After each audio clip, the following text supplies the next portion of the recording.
Happy Sunday morning, everybody. Andy, Corbin, and Steve from WagerTalk.com. We are here for the Road to Millions on this Sunday morning, week 2 in the NFL. No time to waste. We're going to get into props and line moves. We're going to do our anytime touchdown score segment. We're going to go over alt lines and our parlays and same game parlays, which smash hit last week. Corbin did a great job with that. We're going to remind everybody, get your survivor pool pick in if you advanced in week 1 and you have not submitted your pick for week 2, leave it in the comment section. And then at the end, we're going to go over 3 best bets. While you're watching, guys, please hit the like button. Let's Wager Talk know we're doing a good job and that you're enjoying all this gambling information. And at the end, when we do our 3 best bets, we're going to ask everyone to just type in the name of whose best bet you like the most, and we'll see how it stacks up at the end. So we want to go over some of the line moves for the player props, and there's not a lot going on here. Obviously, injuries have a big impact. The one, if we're looking at passing touchdowns, I have to go back to my boyfriend, Brock Purdy here, 1.5. It's only minus 120. He only does this every game. He does this every single game in the regular season that he started. The only game he has not done this was against the Cowboys in the playoffs when he was hurt. So you're getting a fantastic price, and it's a gift that keeps on giving. It's one of those that you can just ride every week as well, it seems. Every week. So.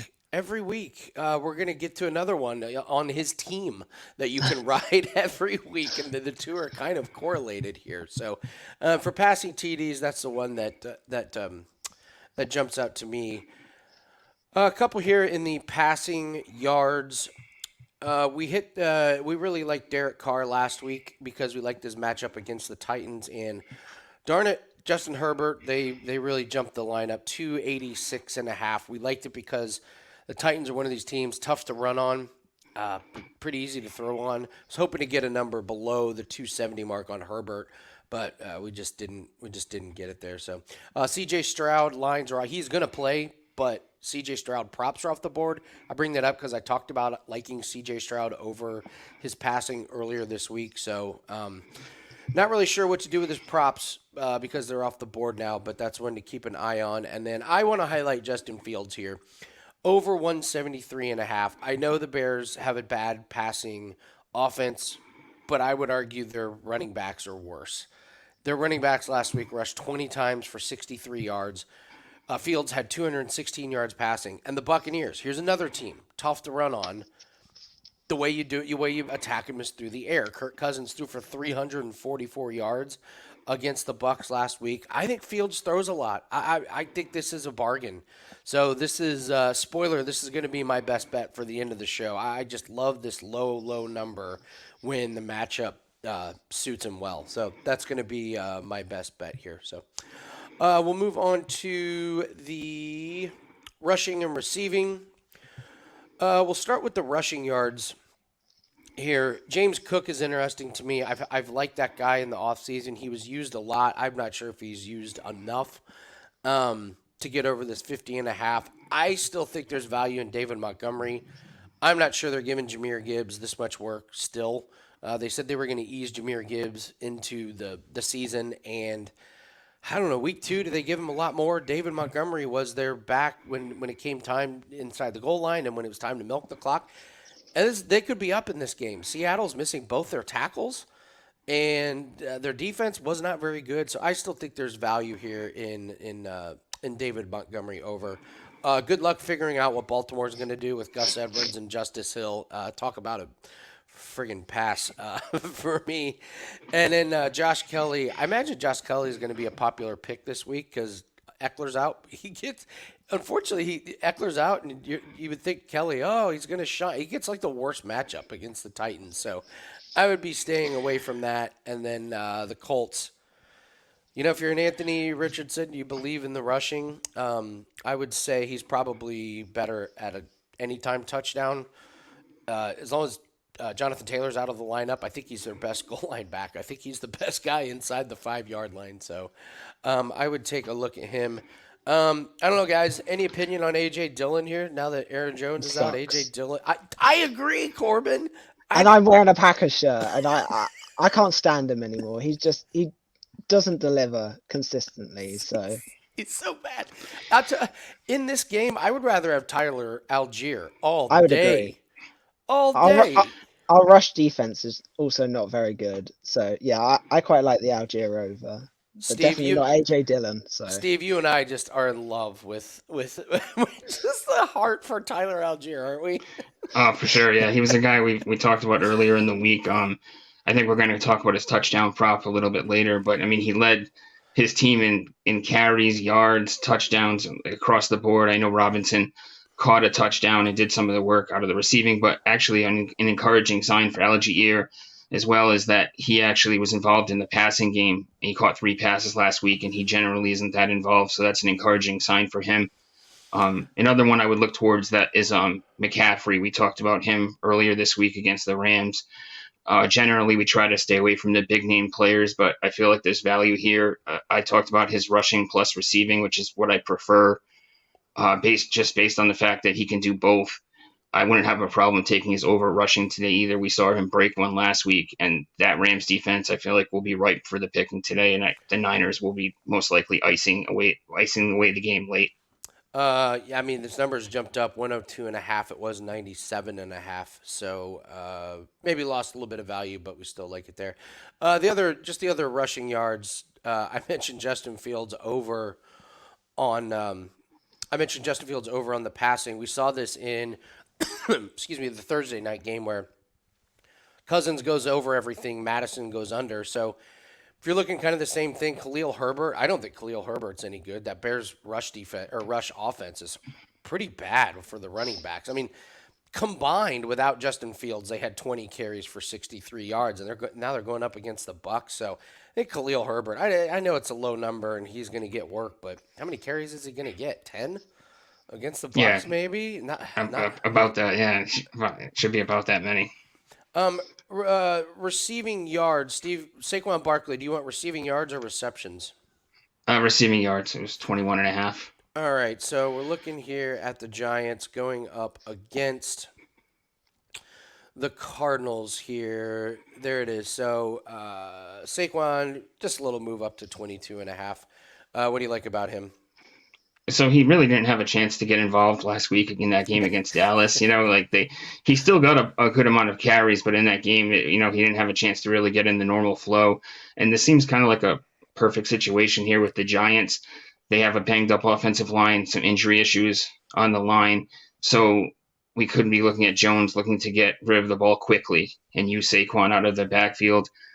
The Giants have also talked about using Saquon more this week, getting him more involved is a priority, and then the Cardinals have struggled against running backs out of the backfield. Last season, they gave up the highest percentage of catches to running backs out of the backfield, and they just struggle with that spot. So this is kind of like the perfect setup for Saquon to get plenty of receiving yards.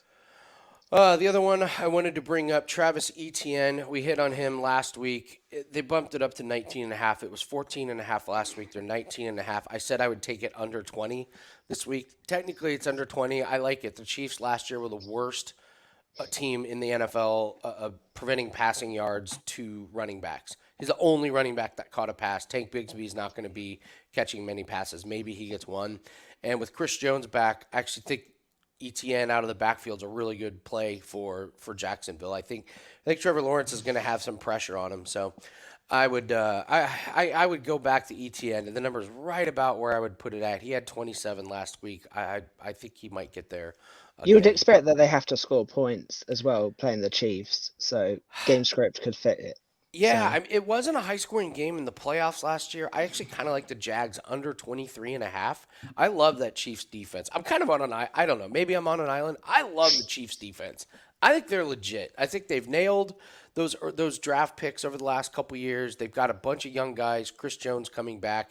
I thought that I think they're pretty good. So, longest reception, Corbin. Do you want to talk? Jalen Waddle's your guy. yeah, I don't particularly like the matchup versus the Patriots this week, but I will play it just because I'm going to blanket play Jalen Waddle every week. With as long as two is there, I expect him to get there way more often than not. So Let's see. What was the other? Was there longest reception? Or you had the longest pass, right? Yes, For Zach Wilson. yeah, Zach Wilson under longest pass was one that I was looking at. I just don't see who he's going to throw the deep ball to. With that offensive line, he just doesn't have the time to stay in the pocket long enough for wide receivers to really get deep, basically. So Yeah, it's 32 and a half. It's a long. It's a long one yeah, for Wilson. You got to believe he's going to be under pressure quite a bit today. So, all right, that is going to do it for some of the props and the lines. Let's get into some exact actionable info. We want to remind you guys: 5% NFL best bet is up. Cash another 5% last night in the UFC. We hit our 5% last week. We're number one last 365 days. And it's just a fantastic play, and there's another couple small plays attached with it. So we're feeling great this morning. 22-9 on NFL 5% plays the last 2 seasons.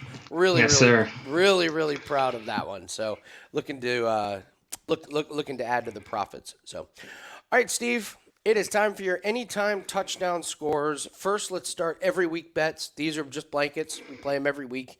We play them at low units. So just real quick, talk us through the Patriots and John Dotson. So neither one got there last week, but I saw encouraging signs in both of them last as well. Patriots still stay at a great price at plus 700, where we only need to cash two over the course of the year to break even, three to turn a profit. Week one, Patriots defense looked good, and there's potential shootout here against the Dolphins, so I could see Tua throwing some passes, and potentially we get a turnover, an interception, or a fumble recovery for the touchdown this week. Dotson didn't hit pay dirt either last week, but he did tie for the team lead in targets with 7. I'm sorry, receptions with 7, and faces a Broncos secondary this week that got torched against the Raiders. Jacoby Myers scored 2 touchdowns against them last week, and I would expect Patrick Surtain to defend McLaurin here. So Dotson could be a great look again this week. Like I said, we're playing these two every week at a small percentage, though. All right. Love that. Yeah, so guys, we only need to hit a few of these. So we're going to have a losing record on these, 100%. but it's all about the unit. So even if we go a few weeks without hitting it, don't get discouraged. We're just playing them for about a half unit. All right, week 2, anytime touchdown. You're talking Saquon Barkley, Jameer Gibbs, and our boyfriend Tyler Algier. Tyler doesn't know that he's in a relationship with me and Steve, but he is. So we might by the end of the season if it carries on this way. yes, yeah. All right, start off with Saquon Barkley. Listen, against the Cardinals, even money, yeah, I'll take it. Yeah, 100%. We touched on him earlier, and we touched on the Giants' struggles on the offensive line, the injuries on their offensive line, and the Cardinals struggling with receiving backs. It was second most running back touchdowns last year for the Cardinals, and the highest running back completion percentage from the Cardinals as well. And they also, one of their best pass defenders as far as running backs was Isaiah Simmons. He's on the Giants now, so he won't be helping them today. And I'm looking at the Giants getting ahead in this one, and Barkley having several chances to score. Jameer Gibbs, you're on the Jameer Gibbs bandwagon. I like David Montgomery. Listen, this game, they can absolutely both score. What do you like about Gibbs?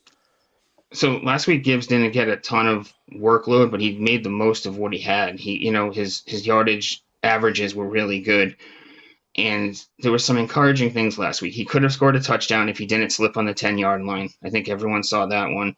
And then he also broke the most tackles. I'm sorry, he caused the most missed tackles, 6 missed tackles last week, which was the most in the NFL. Seahawks, again, they're a vulnerable defense. They allowed 3 touchdowns to Rams running backs just last week. Last season, 4th most touchdowns to opposing running backs. So, again, another defense to pick on here. Also, Lions, a little bit of extra time with playing Kansas City on opening night. They have a little bit of extra time to script some plays to Gibbs, get a little bit inventive, and get him incorporated in the passing game.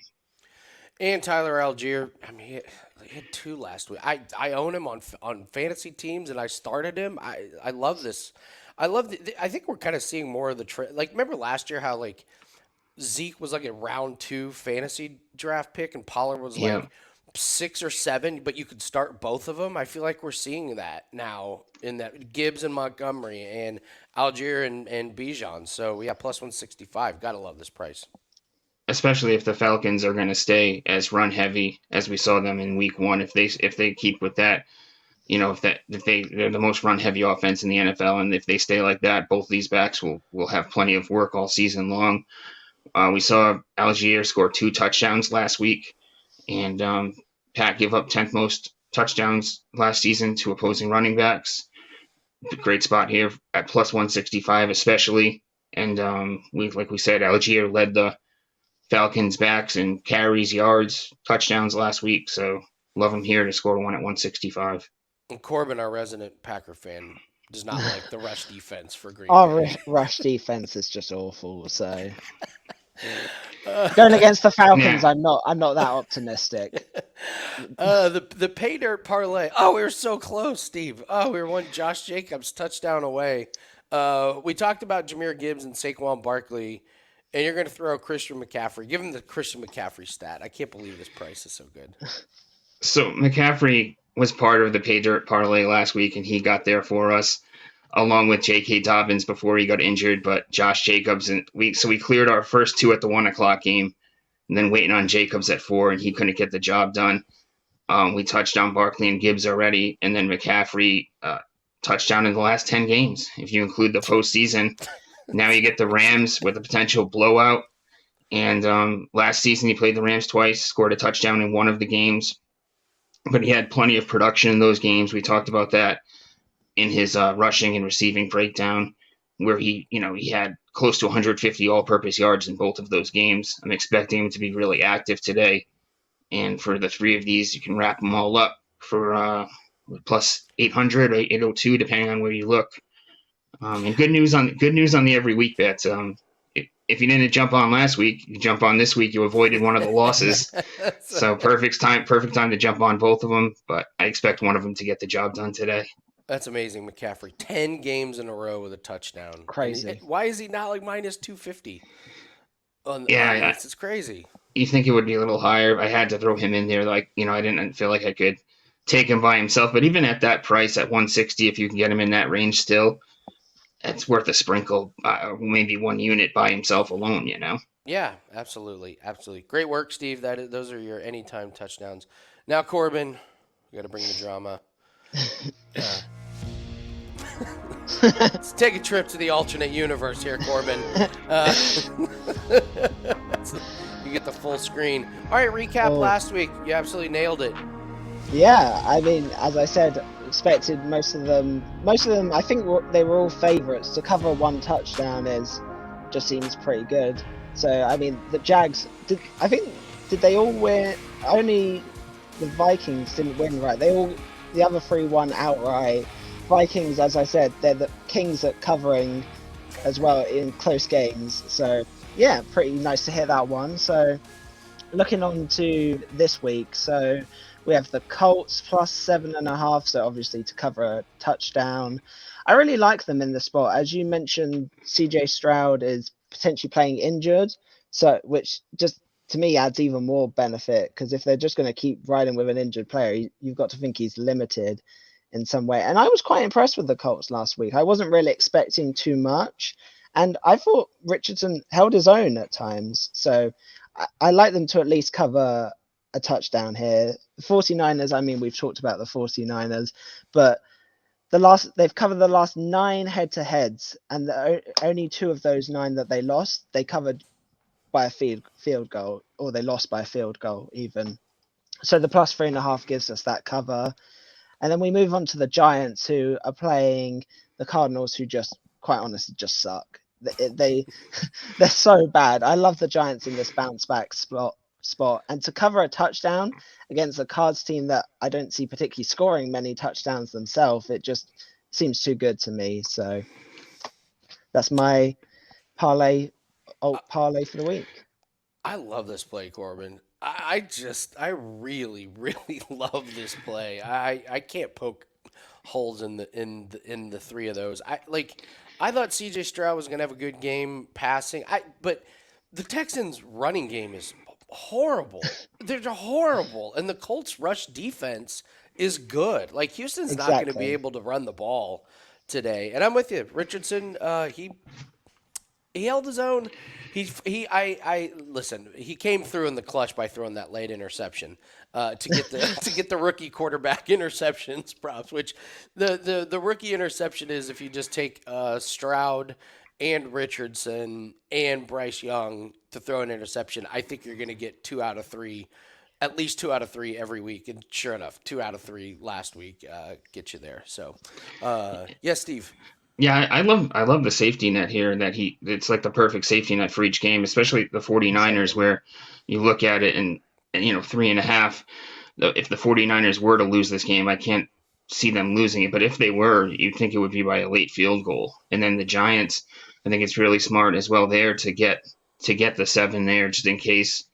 I think you could say the same for the Giants where it would be a late field goal that would get them in this one, in my opinion. But yeah, I love the safety net on all 3 plays. You kind of got it right to that exact spot where you need it to be for a solid price.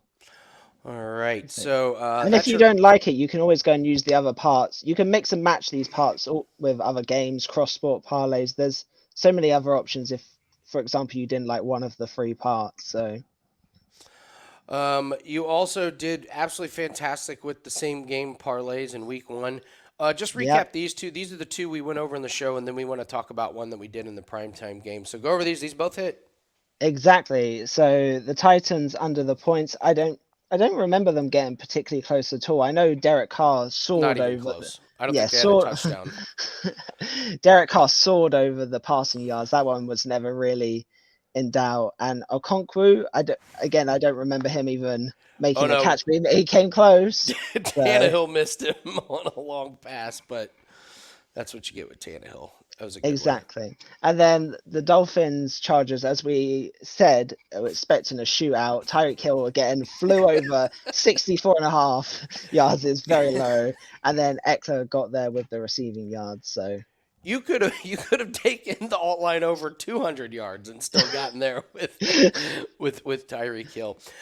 We wanted to go over this one because this was just yeah, a perfect example of the value of same game parlays. Like if you're torn, like on one particular prop, and I feel like the Josh Allen rushing yards prop was pretty polarizing last week. Most people are on the over, and really, depending on when you took the bet, determined if you won or lost. Like wherever you got the line, it was like within a half yard. So run down this and show everyone like here's a way that you can utilize a same game parlay if you like a couple of players in the same game and you're not really sure how to attack it.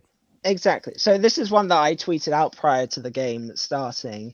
Basically, it stems from I look at the props and I see something that I like, but I might have a slight concern over a couple parts, or I just want some leeway in the same way that I do with the alt spreads.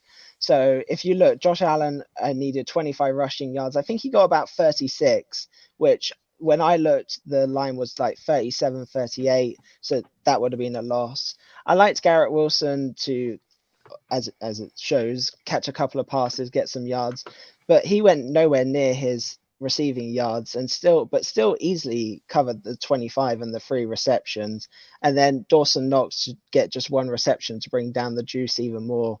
All hit quite easily in the end. So Yeah, it just shows the value when people ask why do you do same game parlays and not just bet the regular lines. This is a perfect example of how I easily could have gone 0-2 betting the rushing yards for Allen and the receiving yards for Garrett Wilson and turned it into a win basically. So that shows the value to all me. right. So Well, let's talk about a couple of same game parlays for this week, week two. Walk us through. We have one in the Giants Cardinals and one in the Seahawks and Lions.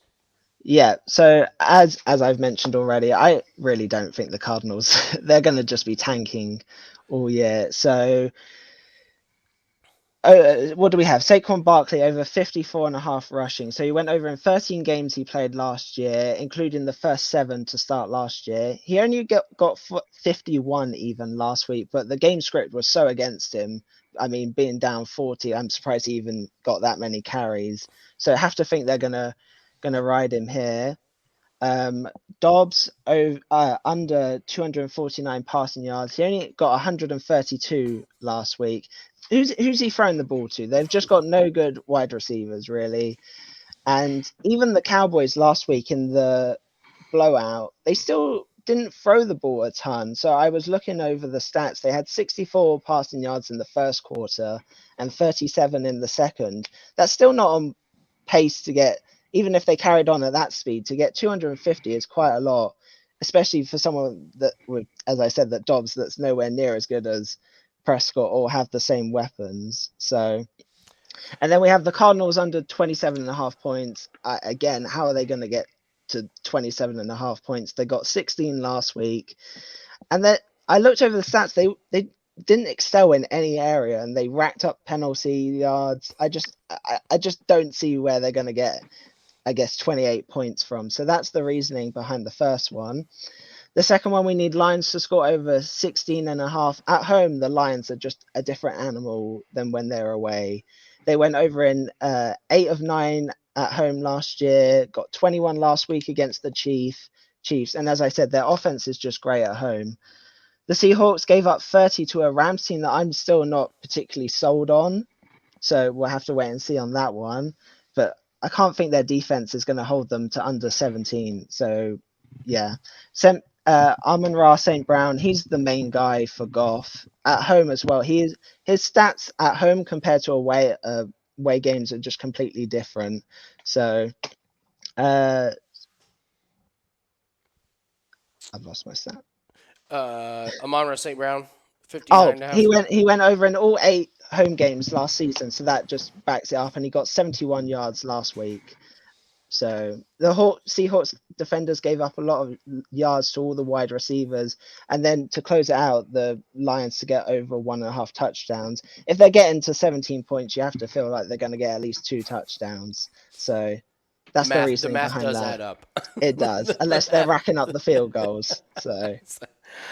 All right, guys. Do a little recap, and then we'll put up our 3 best bets, and then in the comment section, tell us which one you like the best. So do the anytime touchdown. Every week we're playing the Patriots and Jahan Dotson. Week 2, Steve likes Saquon Barkley, Jahmyr Gibbs, and Tyler Algier. And then if you want a little pay dirt parlay, we're putting McCaffrey, Barkley, and Gibbs for a nice 8-1 cash. On the alt line, Steve's looking at Corbin's looking at Colts plus 7.5, 49ers plus 3.5, and Giants plus 7. That gets you around minus 150. And then if you're looking for some same game parlay action, check out the Giants and the Cardinals here, and the Seahawks and the Lions game. So, all right, our 3 best bets. Mine, I'm going with Justin Fields over 173.5. Passing, I think he torches the Buccaneers defense, and his definition of torching is 200 yards. So that's his definition. Steve's going to Saquon Barkley at just a beautiful price at even money against the Cardinals, who should be a nice get-right spot for the Giants. Corbin has chosen his same game parlay for the Seahawks and the Lions. The Lions over 16.5. Amon-Ra St. Brown to get to at least 60 yards, and the Lions to score over 1.5 touchdowns. So leave us a comment, and don't forget, guys, leave your survivor picks. If you advanced last week and you have not posted in the comment section what your play is, please do that. We got quite a few people that have not posted their pick in there, so make sure that you get all of that done. And, guys, 5% NFL best bet is up 22-9 on NFL 5% plays. All right, guys, that is going to do it for us on the Road to Millions. Let's have a great Sunday. Me and Steve will be back tomorrow for Bankroll Reset Day on Road to Millions. All plays can be found at WagerTalk.com. Good luck on all your bets. Let's have ourselves a Sunday, and we'll see everyone tomorrow. Good luck. Good luck.